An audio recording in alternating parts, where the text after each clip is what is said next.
Hello everyone, selamat datang untuk para pendengar baru dan pendengar setia dari FA Podcast. Sebelumnya, perkenalkan aku Dinia Diningsih. Udah lama ya kita nggak bersua di podcast Forum Asisten. Nah, di episode ketiga kali ini kita bakal ngobrol santai bahas freelance.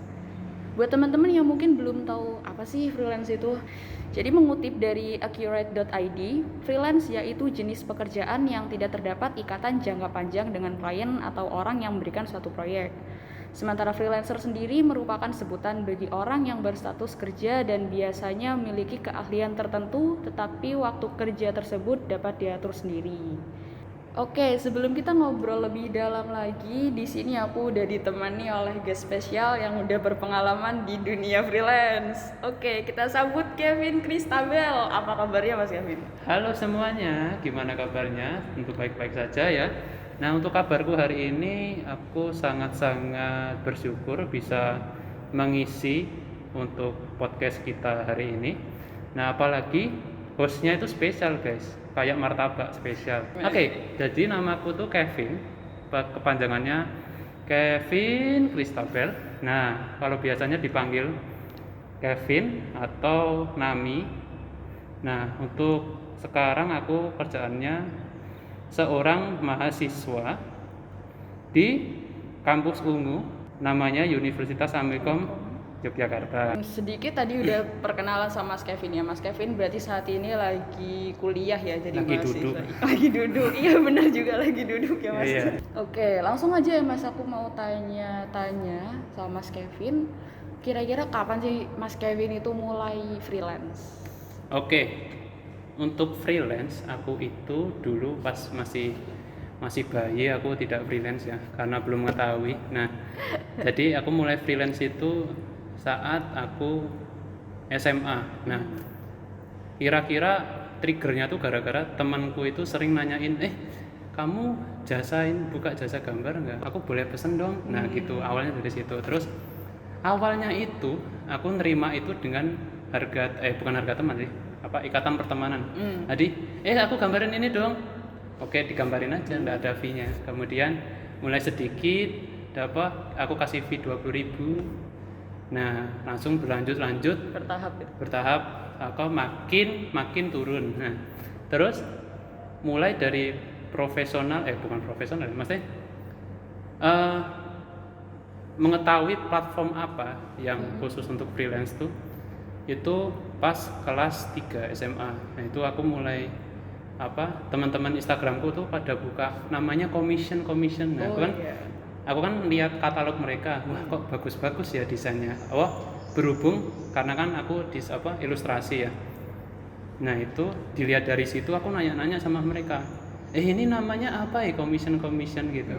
Terus mereka jawab dan jelasin, commission ini adalah cara kita buat jualan karya kita. Nah, jadi based on request dari klien. Untuk rate-nya nanti standarnya sih segini. Nah, nanti mungkin awal-awal kamu bisa pasang segini. Nah, kan aku tanya, bingung tak hargaku berapa ilustrasiku. Nah, aku tawarin ke mereka, ini kira-kira gambarku berapa ya. Terus mereka kasih rate.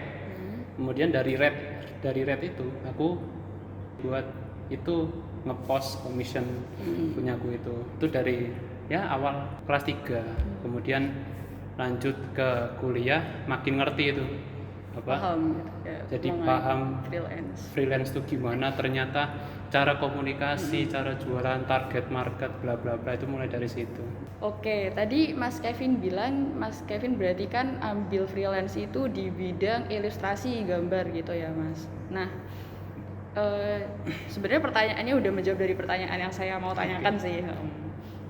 Karena Mas Kevin suka dan ada passion ya di bidang itu, jadi Mas Kevin mengambil bidang freelance-nya itu ilustrasi gitu. Nah, kalau motivasi atau dorongannya sendiri, kenapa aku kok pengen freelance kayak gitu, itu karena apa Mas? Oke. Untuk motivasinya itu selain dari dorongan teman-teman yang nanyain, ini kamu jualan berapa dan bla bla bla, banyak request. Kemudian motivasinya yang sebagai bensinku tuh adalah saya butuh duit buat makan, buat hidup guys. Bener, Karena realistis. hidup tidak hanya membutuhkan cinta tapi duit juga. Bener. Nah, nah jadi dari dorongan itu aku tuh sering tanya-tanya dan juga saling diskusi sama teman-teman yang freelance juga. Habis itu community group. Nah itu tanya-tanya gimana ya cara marketing atau cara memasarkan commission kita dengan cara yang menarik dan juga peminatnya tuh biar banyak gitu loh. Nah untuk motivasiku kira-kira begitu. Kalau sampai saat ini ya, platform apa aja yang Kevin pakai untuk menawarkan jasa freelance, dan misalkan kayak ada skill apa atau mungkin sarana prasarana yang dipakai gitu. Oke. Untuk platformnya, kalau aku sendiri itu jalaninnya sekarang di Fiverr, kemudian di WA, kemudian di sosmed seperti Instagram dan Facebook. Itu yang baru aku jalanin ya. Nah untuk biasanya aku sering dapet klien itu yang lokal itu dari WA. Nah aku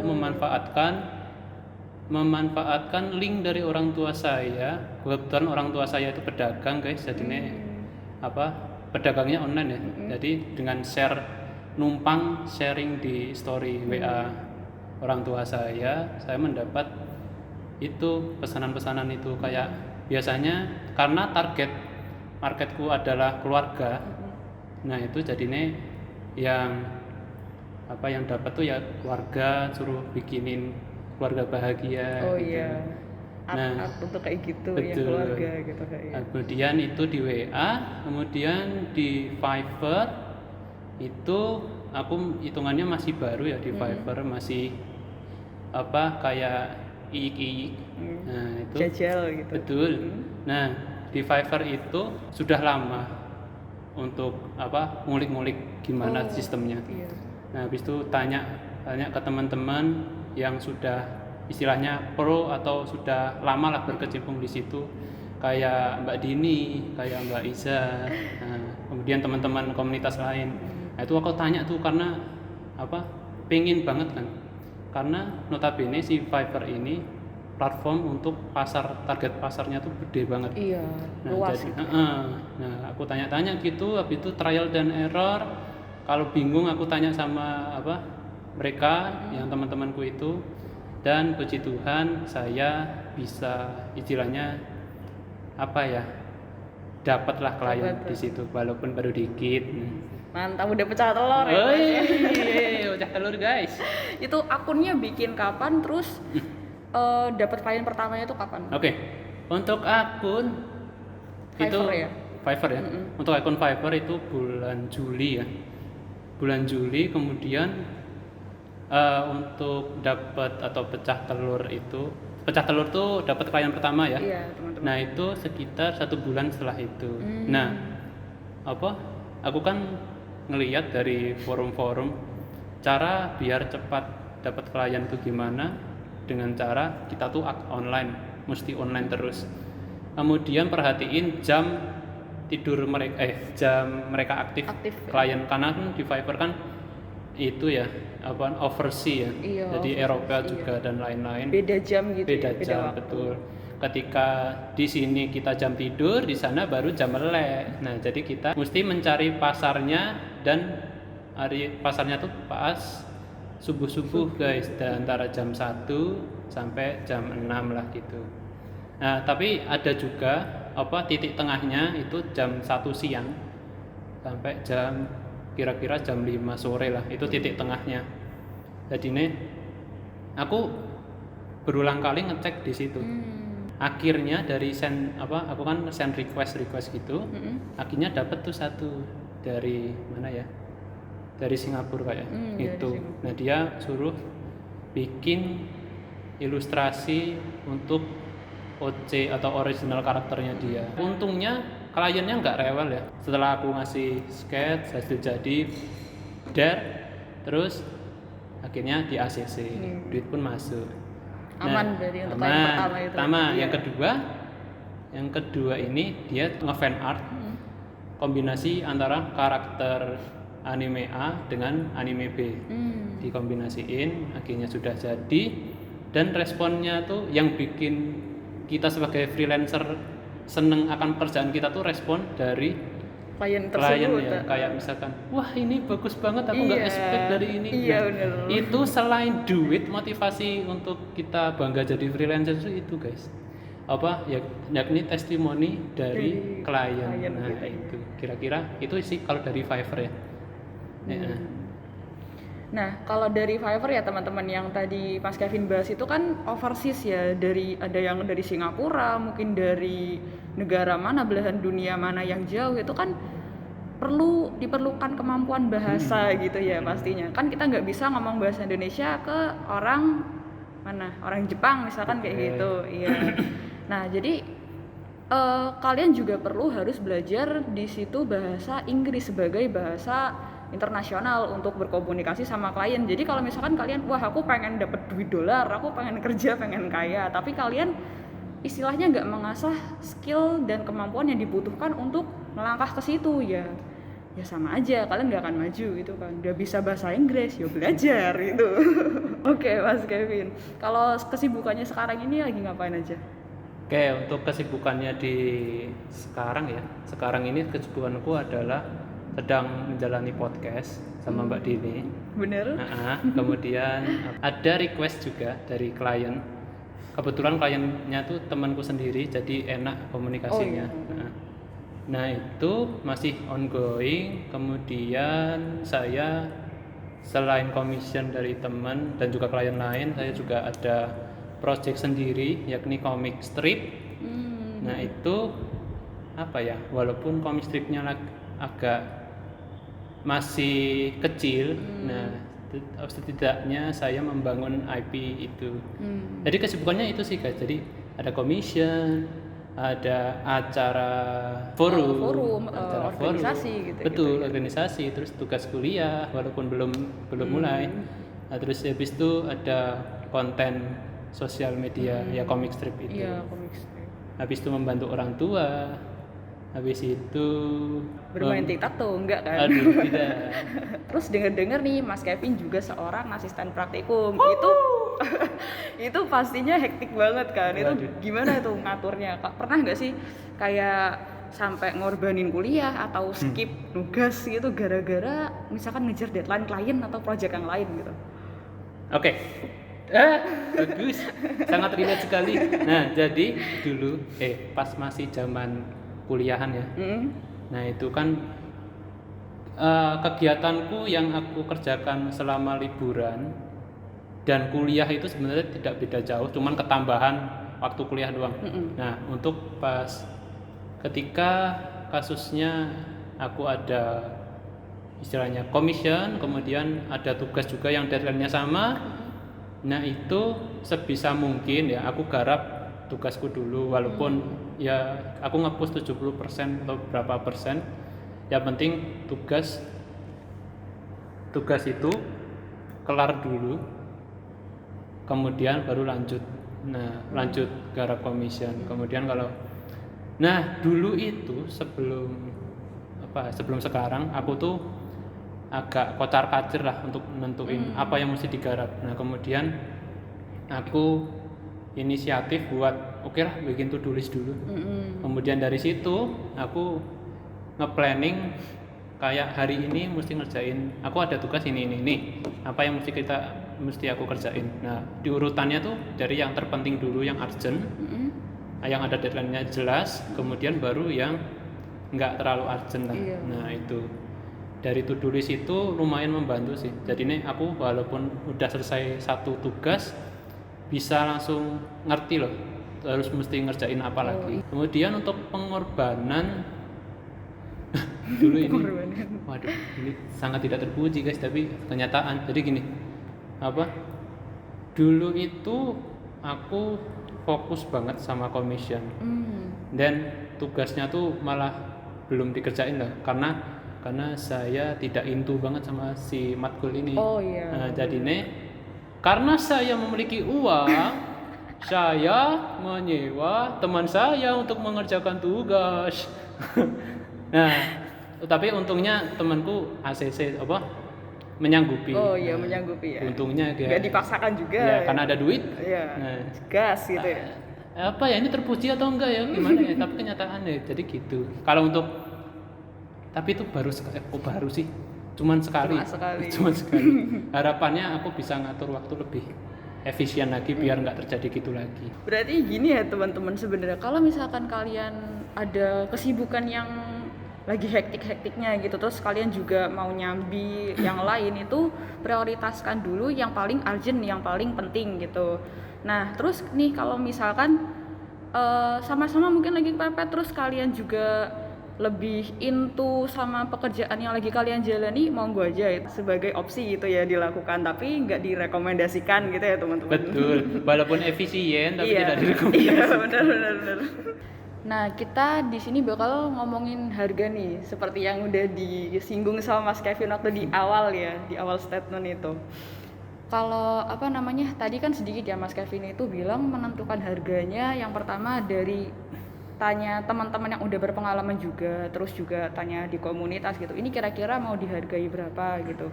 Nah, kalau segmentasi pelanggannya sendiri yang kamu sasar dengan harga segitu, terus itu pelayanan apa aja juga yang kamu berikan ke pelanggan tersebut dengan harga yang segitu gitu.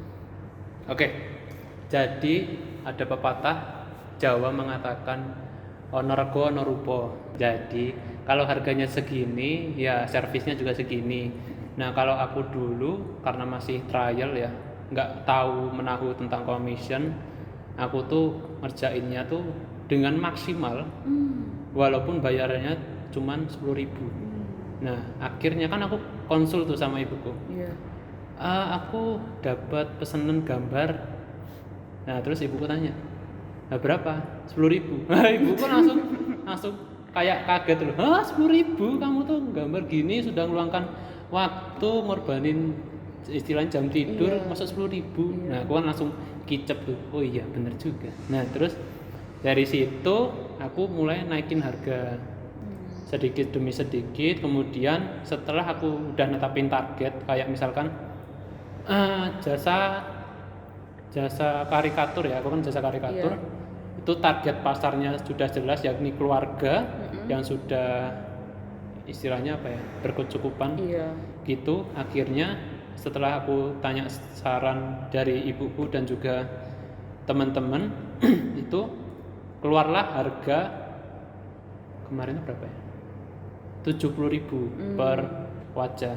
Nah kemudian setelah 70.000 pesanan mulai banyak, aku naikin dikit lagi tuh 80. Nah terus begitu terus sampai akhirnya aku menyadari bahwa ternyata karikatur ini peluangnya lumayan. Iya.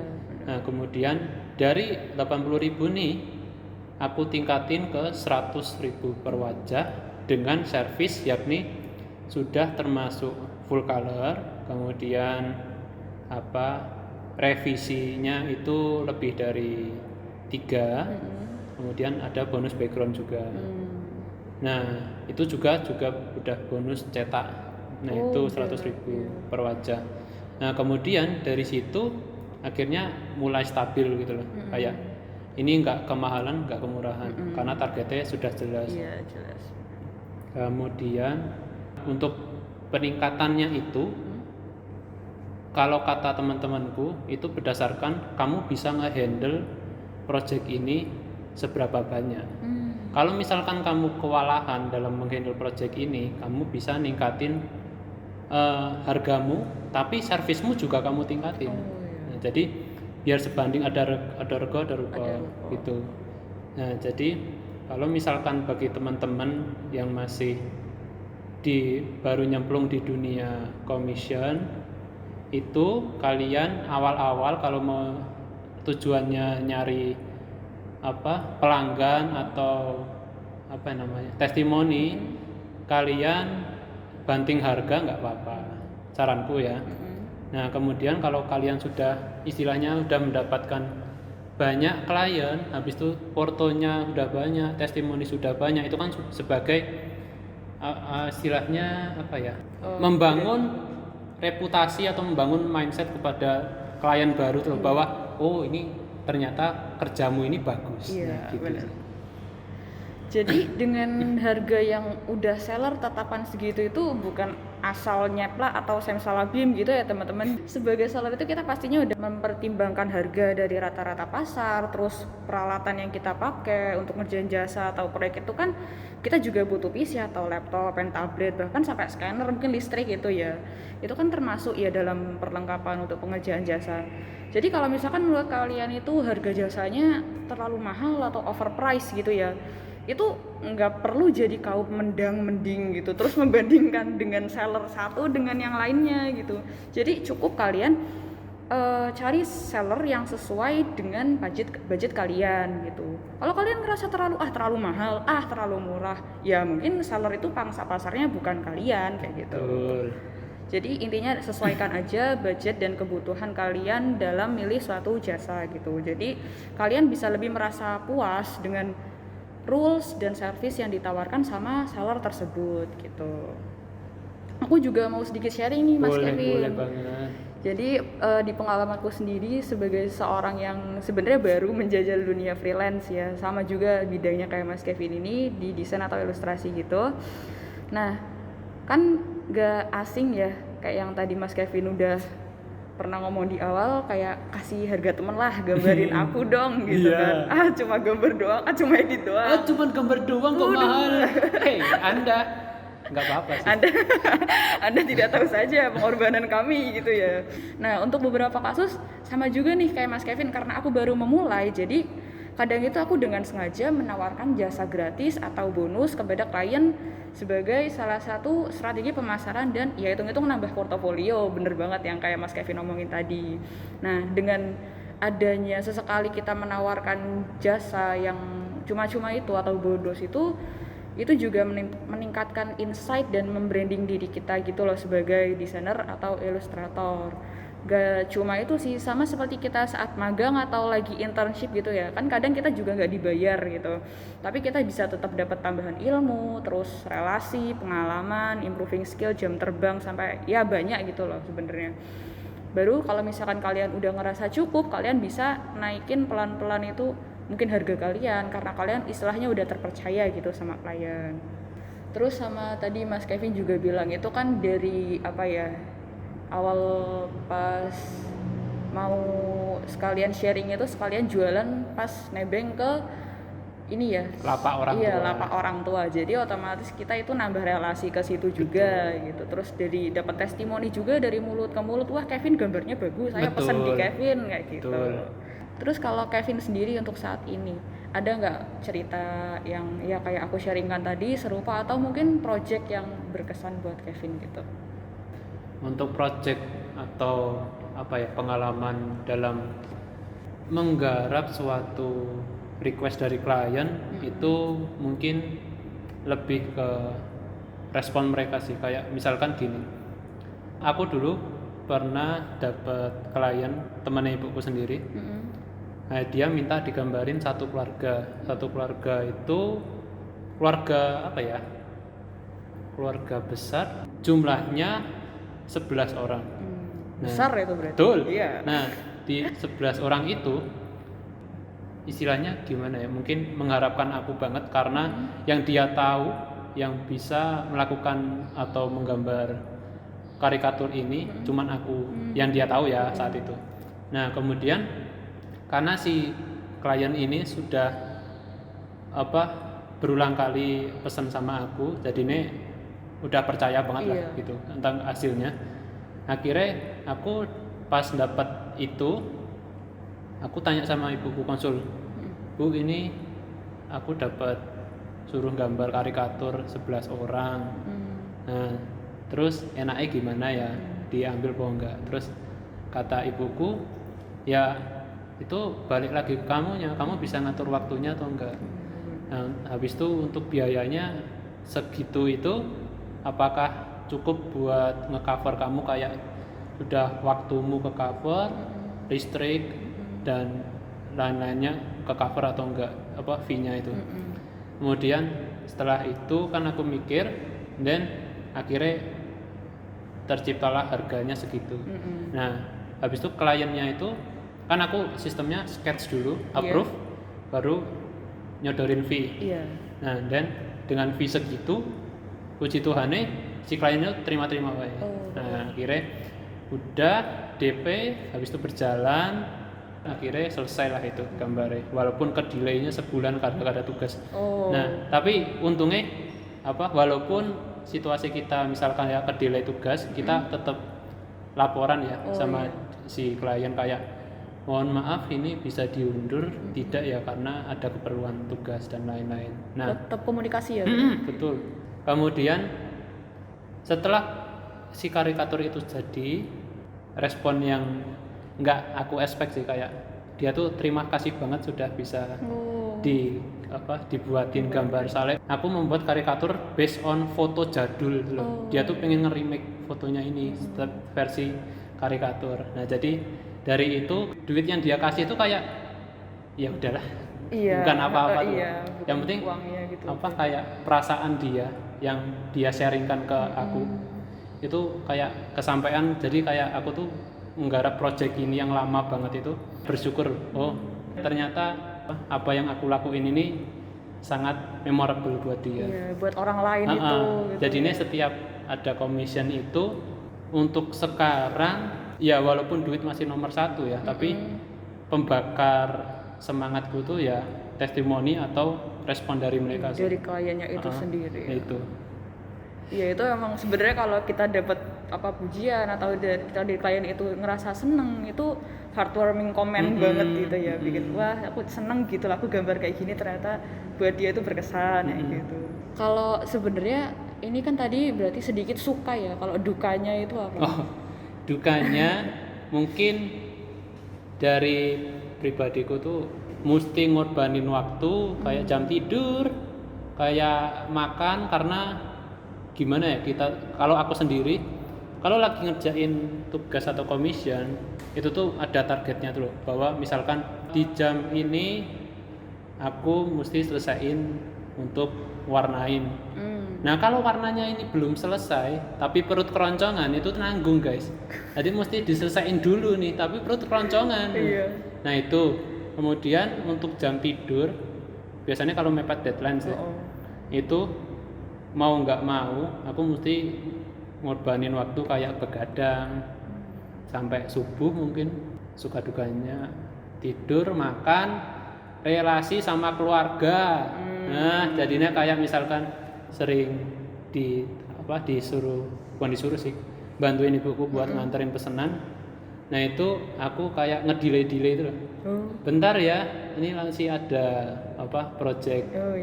Nah, tapi ya aku tetapin kayak misalkan ya nanti jam 11 aku anter. Habis itu kadang dianggap anti sosial. Sering karena kita di dalam betul, terus di dalam gitu terus. Ya. Ngapain gitu kan orang kadang.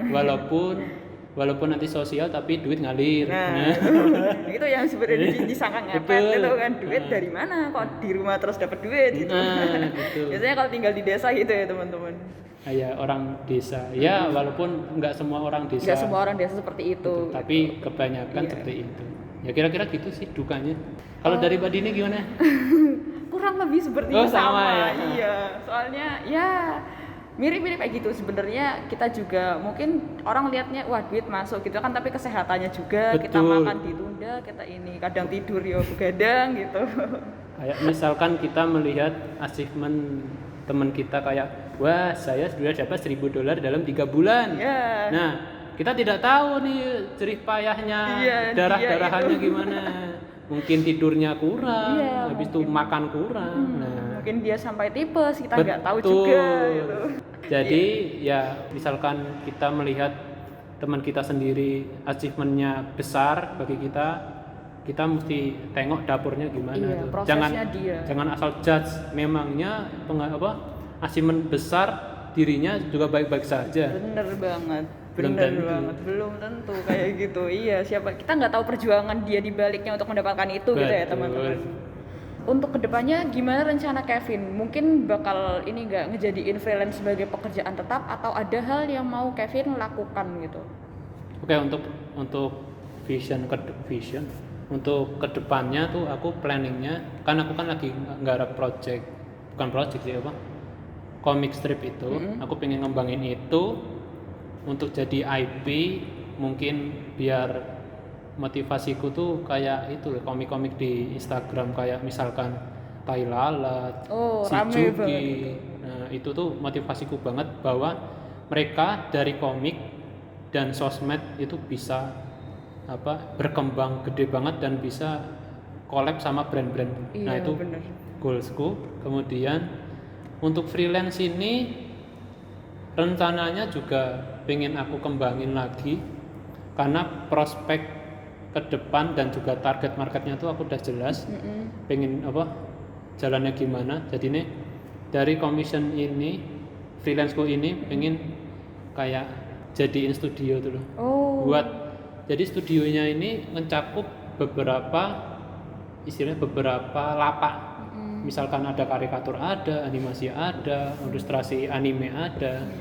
Pengennya gitu. Soalnya motivasiku ingin diriin itu tuh juga karena aku yang riset pasarnya itu. Kemudian juga ada saudaraku yang berawal dari commission jadi punya studio. Nah itu, jadi aku juga tanya-tanya sama dia juga gimana. Udah ada hasil kayak gitu jadi wah pengen kayak gitu juga ya. Karena ada hasil nyatanya gitu. Gak kerasa udah ngobrolin cukup banyak ya, banyak hal gitu sama Mas Kevin. Kayak ya dari mulai gimana perjuangannya dia pertama kali pengen nyoba freelance gitu, terjun ke dunia freelance, sampai impiannya yang besar itu bikin studio gitu loh. Itu kan juga bisa menciptakan lapangan kerja juga buat orang-orang lain gitu yang mungkin masih susah kayak aku gambar kayak gini, gimana sih nanti kedepannya masih bingung-bingung gitu kan. Itu mulia banget sih menurut aku. Sebelum aku tutup nih, ada mungkin closing statement nggak atau motivasi buat teman-teman yang lagi dengerin podcast kita. Terus kebetulan lagi mungkin mau terjun ke dunia freelancer gitu. Monggo Mas Kevin. Oke, mungkin jadi untuk teman-teman yang ingin nyemplung freelance dan misalkan mesti dilema para teman-teman yang awal tuh, karena misal ini aku ambil konteksnya ilustrasi ya. Iya. Nah itu belum pede sama gambaran mereka, teman-teman bisa kalau belum pede kembangin skill kalian di YouTube ada, teman-teman. Iya, benar. Komunitas ada, jangan takut buat tanya, karena walaupun jawaban mungkin kita mendapat jawaban yang sedikit nyelekit kayak lah ngapain lu kamu bla bla bla, itu ya udahlah biarin aja, kamu cari orang dan juga komunitas yang support apa yang pengen kamu kerjakan tuh. Dari lingkungan itu yang membuat kalian tuh termotivasi untuk terus berkembang tuh loh. Dari situ nanti kalian kepedeannya tuh, percaya dirinya tuh bakal tumbuh seiring waktunya. Jadi misalkan masih ragu-ragu ngasih harga, tanya temennya yang berpengalaman, kemudian tanya pengalaman kayak kamu kalau dapat klien gini responnya gimana. Nah itu boleh banget. Nah terus kalau misalkan kalian freelance habis itu pengen memperindah lapak kalian, itu contoh desain-desain atau cara para seller lain gimana sih mereka jualannya, kayak misalkan desainnya katalog mereka gimana, cara caption mereka gimana, kemudian cara mereka ngerespon klien itu gimana, itu kalian pelajari. Target cara pemasaran, kemudian target pasar itu juga nggak kalah penting. Misalkan kita skillnya menggambar kartun kan banyak nih. Iya. Nah, kita mesti targetin kartunnya jenis apa, target marketnya orang-orang seperti apa. Nah itu mesti sudah jelas dulu, baru kita terjun ke pasarnya itu. Karena kalau kita nggak riset berbagai jenis itu, ya kita cuman kayak asal nyemplung gitu, asal nyemplung gitu. Kayak kita punya katalog, udah sebarin aja kayak brosur loh. Waton disebar toh. Dan akhirnya brosur yang waton disebar itu cuma jatuh ke tanah kan. Ya walaupun ada yang ngambil satu. Makanya kalau kita target market sudah jelas, kita tuh sudah jelas loh yang mau ngasih ke siapa, dan orang itu sudah pasti bakal ngambil itu. Nah jadi nggak nyanyain waktumu lah. Bener begitu. Kira-kira begitu. Nah, gitu ya teman-teman ngobrol santai kali ini. Jadi sebenarnya kalian itu butuh, yang pertama pasti butuh belajar ya dalam hal yang kalian mau tekuni itu. Jadi kalian juga butuh riset, nggak asal main, oh aku pengen ini, aku tiba-tiba nyemplung. Jadi memang harus dipelajari juga. Terus juga temukan komunitas dan orang-orang yang bisa mendukung kalian. Jadi kalian itu nggak terus-terusan ngestak ataupun minder di situasi kalian saat ini. Misalkan kalian belum bisa kayak gitu, kayak Mas Kevin kan tadi dia menemukan suatu komunitas yang bisa dukung dia, yang bisa dia banyak belajar dari dia, terus juga orang tuanya yang support dia, ibunya gitu ya, itu pasti bakal mendukung banget untuk kedepannya bagi kalian gitu. Nah, mungkin yang kita obrolin sampai sekarang ini semoga bisa sedikit bermanfaat dan nambah insight buat kalian yang lagi kepo soal dunia freelancer. Untuk Mas Kevin aku ucapkan makasih yang sebanyak-banyaknya karena udah mau meluangkan waktunya buat ngobrol bareng. Makasih banyak. Sama-sama Mbak Dini, juga terima kasih sekali sudah meluangkan waktunya untuk podcast gak jelas. ada manfaatnya guys, ada daging semua. Ada manfaatnya ya guys, harus diambil manfaatnya iya, pokoknya. walaupun sayanya nggak jelas. Jelas insya Allah. Nanti bisa kepoin juga Instagramnya Mas Kevin ya, bisa nanti bakal kita cantumin mungkin di caption atau di poster. Kalian bisa check-in barangkali mau order commission juga kan, siapa tahu. Terus jangan lupa nantikan podcast FA selanjutnya. See you on the next podcast. Bye bye. Bye bye.